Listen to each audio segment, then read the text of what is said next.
Did you know that deflecting a compliment does more damage to a relationship than an insult? Think about that for a second. Someone looks at you, really looks at you, and tells you something genuinely true and good about who you are, and instead of receiving it, you bat it away. You say, "Oh, it was nothing." You say, "Anyone could have done it."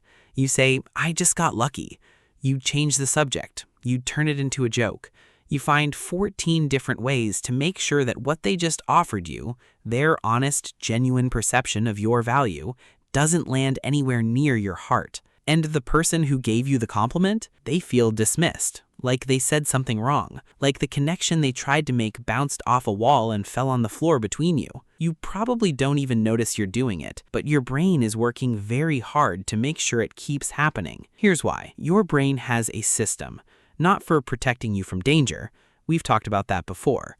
This one is different. This system exists specifically to maintain consistency, to make sure that what you believe about yourself today matches what you believed about yourself yesterday, and the day before that, and the year before that. Psychologists call this self-verification theory. Your brain doesn't just want good things.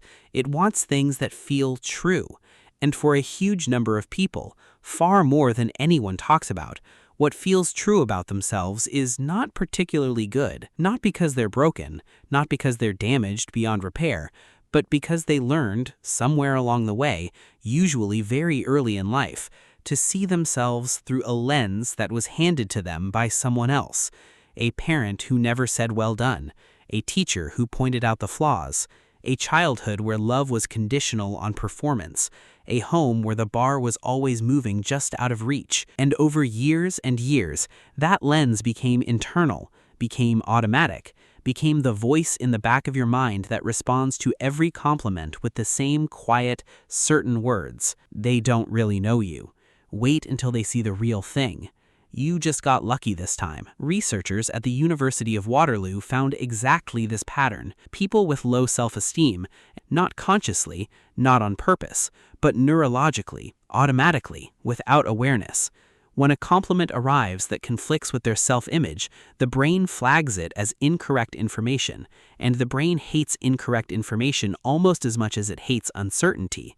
So it rejects it. This is why deflecting compliments doesn't feel like self-protection in the moment.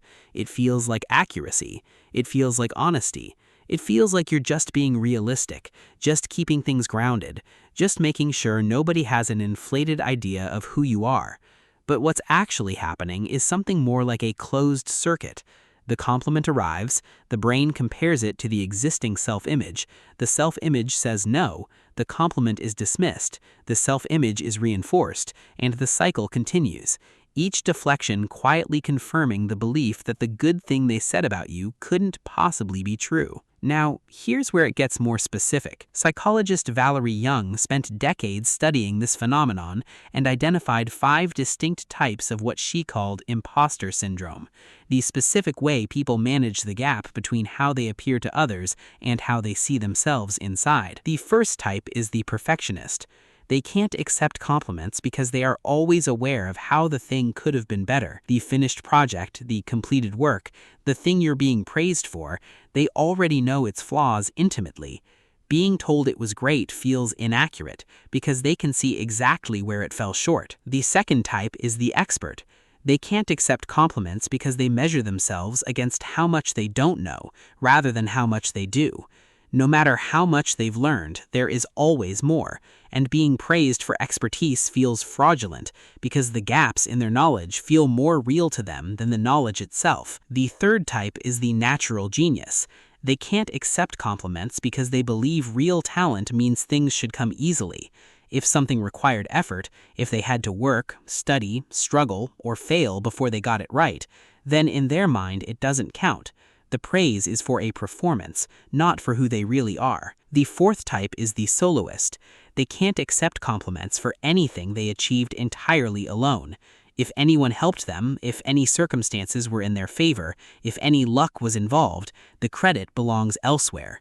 They are essentially waiting to succeed in conditions of complete isolation before they will allow themselves to believe the success is theirs. The fifth type is the superhuman.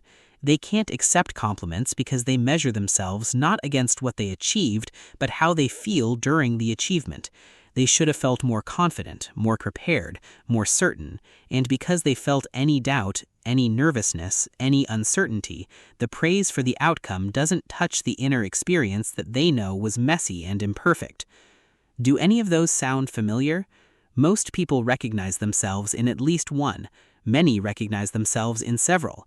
And the reason this matters, the reason it is worth understanding deeply rather than just acknowledging, is that the inability to accept a compliment is not a small, harmless personality quirk. It is a wall, and everything on the other side of that wall is what you're actually looking for. Here's what the research shows. When someone gives you a compliment, they are not just saying words, they are offering a moment of genuine connection, a specific kind of human contact where one person says to another, "I see something real in you, and what I see is good." It is one of the most fundamental acts of closeness that exists between people. And when you deflect it, when you say, "Oh, it was nothing," or laugh it off, or immediately redirect, the research shows that the person giving the compliment doesn't just feel ignored, they feel rejected. They feel like the version of you they were trying to reach wasn't there, like they knocked on a door and nobody answered. A study published in the Journal of Experimental Social Psychology found that people who consistently deflect compliments are rated as less likable, less warm, and harder to connect with by the people who try to compliment them, not because they were rude, but because deflection, however politely done, signals unavailability. It signals that this person is not open to being seen, and relationships require being seen. But here's the thing nobody tells you. The reason you deflect compliments is not because you're confident enough to not need them, it's the opposite. Truly secure people can receive a compliment gracefully because the compliment doesn't threaten anything. It doesn't have to be evaluated for accuracy against a fragile self-image.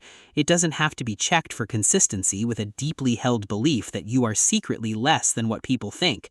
It can just be received, appreciated, enjoyed, and let in.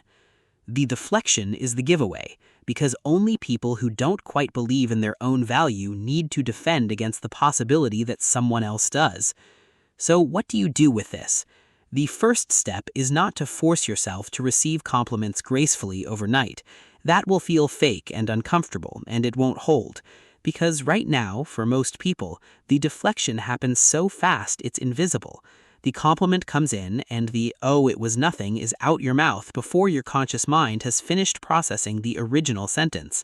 Slowing that down, even slightly, creates a gap, and in that gap, something important is possible. The ability to ask, what if they're right? Not as a performance, not to please them, but genuinely. What if the thing they see is actually there? What if the image they have of you is not based on incomplete information, not the result of them not knowing the real you? What if it is the real you seen from the outside by someone who has no reason to lie? Research from Construal theory suggests something powerful here. When people with low self-esteem are helped to think about a compliment in concrete, specific terms rather than an abstract relation to their overall self-worth, they are significantly more able to take it in. It stops being a challenge to their entire identity and becomes just a small, true thing about one specific, grounded observation. You did that well. That quality is real in you. That moment was genuinely yours. Not a verdict on your whole existence, just a small, true thing about a real moment. And the extraordinary thing about small, true things is that they accumulate. Not all at once, not in a flash of transformation, but slowly, across many moments of being willing to let something good land instead of batting it away, your nervous system starts to learn a different pattern. That being seen is not dangerous, that good things said about you do not have to be checked for accuracy against a story that was written for you by someone else, long ago, in circumstances that no longer exist. The wall comes down not because you force it down, but because you stop maintaining it, one small true thing at a time. The compliments were never the problem. The story that made them feel wrong, that's what you're actually carrying. And the moment you start to put it down, even slightly, even temporarily, the things people have been trying to tell you for years can finally start to reach you. They were always true. You just weren't ready to hear them yet.